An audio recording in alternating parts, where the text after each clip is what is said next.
अंग्रेजी बोलने के लिए अनमोल सूत्र के इस एपिसोड में आप तमाम व्यूअर्स का स्वागत है।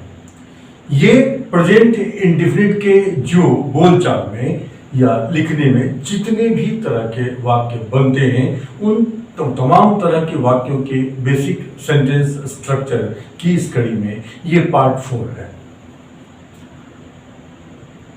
हम शुरुआत करते हैं। पहला जो वाक्य है जो हम बोलते हैं कि जिस किसी को जो कुछ करना आता है, इसके लिए जो बेसिक सेंटेंस स्ट्रक्चर है वो बेसिक सेंटेंस स्ट्रक्चर है सब्जेक्ट प्लस नो KNOW या knows plus how to plus में वर्ब का फर्स्ट फॉर्म प्लस में ऑब्जेक्ट प्लस में other words.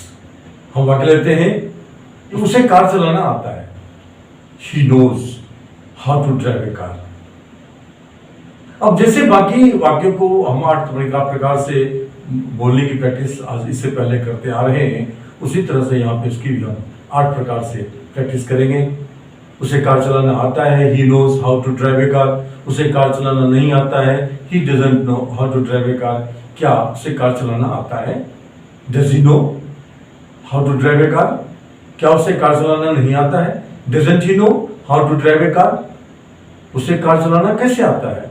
How does he know how to drive a car? उसे car चलाना कैसे नहीं आता है? How doesn't he know how to drive a car? उसे कार चलाना आता है ना? He knows how to drive a car। Doesn't he? उसे कार चलाना नहीं आता है ना? He doesn't know how to drive a car। Does he?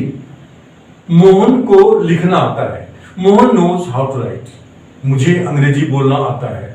I know how to speak English। Gita को सिलाई करना आता है। Gita knows how to stitch।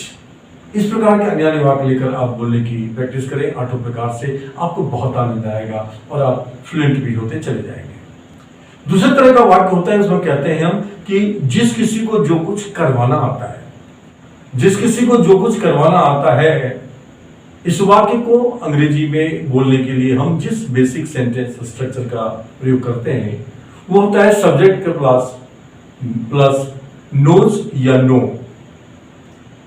Plus how to get plus में ऑब्जेक्ट प्लस में वर्ब का थर्ड फॉर्म प्लस में other words.